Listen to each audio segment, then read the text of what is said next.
Today, approximately 1 in 5 people in our society has been incarcerated, been in prison or jail, or has a conviction on their record that may be a barrier to their employment. That's 20% of our population. As a business leader, what I struggle with in that scenario is that the number one challenge every business is having in the United States right now is talent acquisition, turnover. The biggest challenge, if you read anything today, supply chain and talent. We have almost 20% of the population that isn't being captured fully when we look at unemployment rates that are at all-time lows. To me, that is an opportunity not only to improve our society, but also to improve your business metrics. But I think we need to step back. Why do we have this group that is being underserved? I can speak for me. 7 years ago, I would have answered that question much differently than I would answer that question today, and that's because of my experience at Nehemiah Manufacturing. When I have the opportunity to work day by day with people that may have a different background than I did growing up, but I can say we've unlocked the most loyal and hardest working employees that I've ever seen. And that opportunity is there for you as well. We'll get to that in a minute. But let's think about, why do many of our worldviews say keep individuals like that out? Why does that fear deep in our guts that we don't speak about exist? Think about what our media, what the news says about somebody that may have been incarcerated. Think about that view of that reality TV show.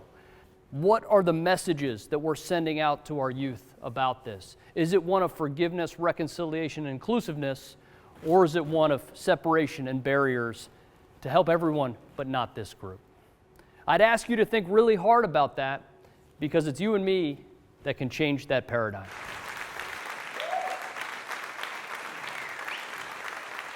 Nehemiah was founded in 2009 with the vision of coming into the inner city core of Cincinnati, Ohio, with the vision of providing sustainable employment for those that needed it most.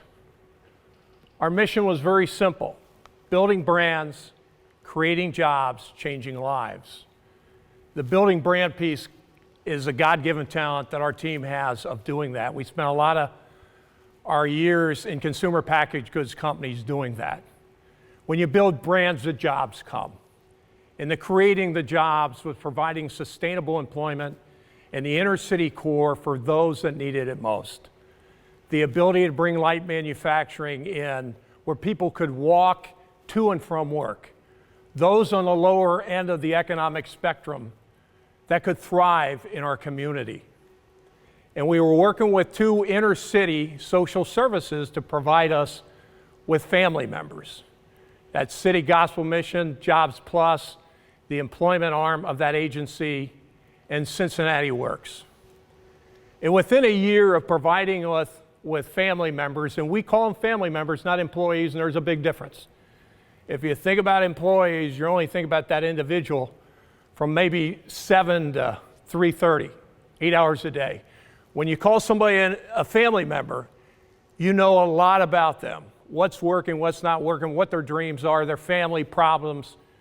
So that's a big difference, a big paradigm, and that's important to how you think about your business.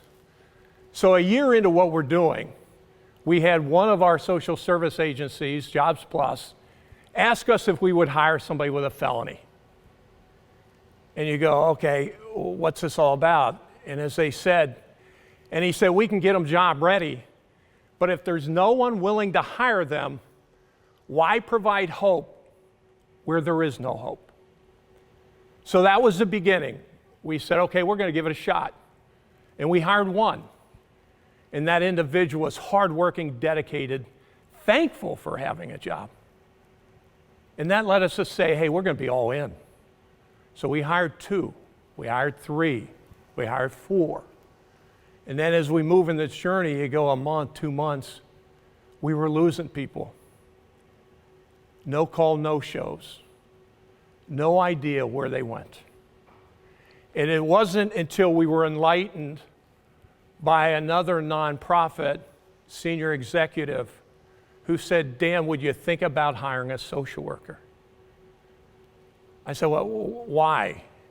And it was because they come out of jail or prison trying to re-enter into society with a heck of a lot going on besides just needing a job. Now, that's the number one reason they go back, but there's more to it.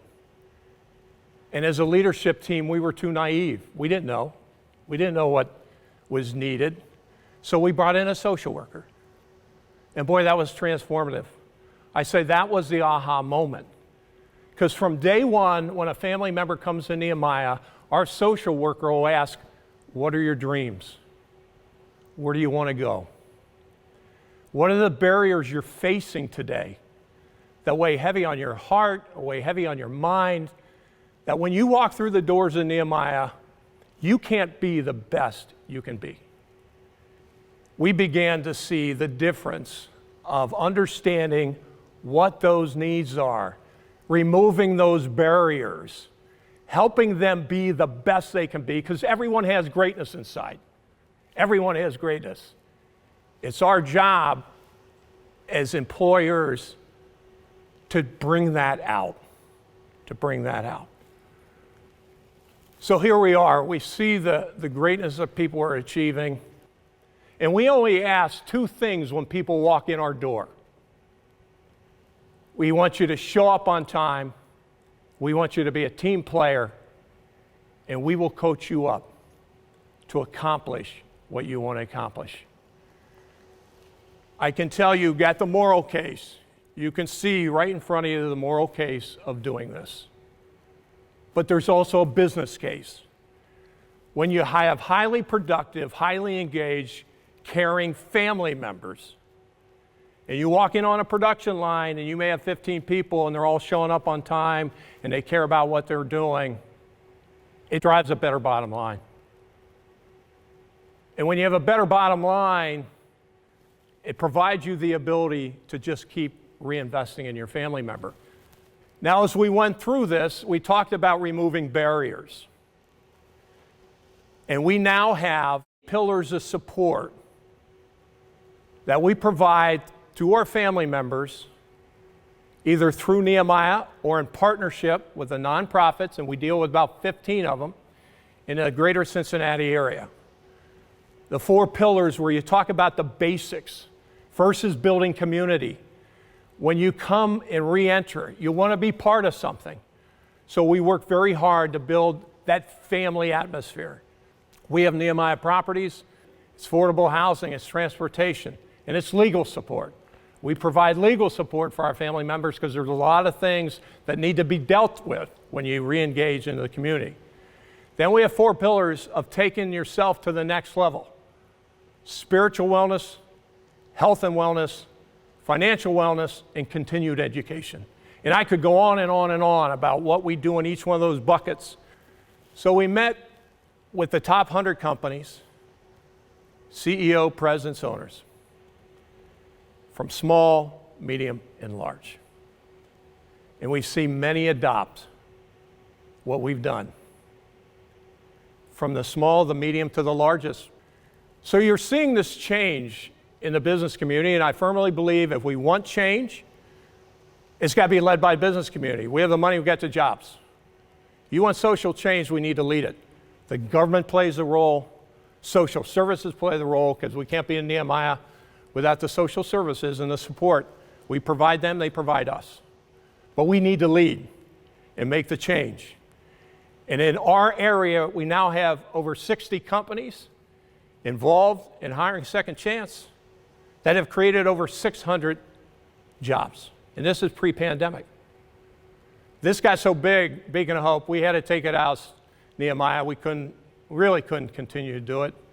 It's now with Cincinnati Works, a very large nonprofit here in Cincinnati. So that's the Nehemiah story. That's why we do it, what we do. So in summary, thank you very much for your time. We greatly appreciate it, and God bless. For me, this really became real when I got to meet on a one-to-one basis our Second Chance employees. And it just reinforces why I love working here at Nehemiah. But to close out, think about, at Nehemiah, we now have 140 Second Chance family members. 140, that seems pretty good. With over 2,000 people returning to prisoner jail into Hamilton County, Ohio, where we sit right now today, that's a big impact. But we have 20% approximately of the U.S. population that may have this same challenge. How can we overcome this seemingly Sisyphean journey? The way to do that is because this is exponential. Here's our stat. At Nehemiah, we've tracked folks that we've provided a second chance for, and we believe 14 plus people are impacted for every one Second Chance family member we bring on board.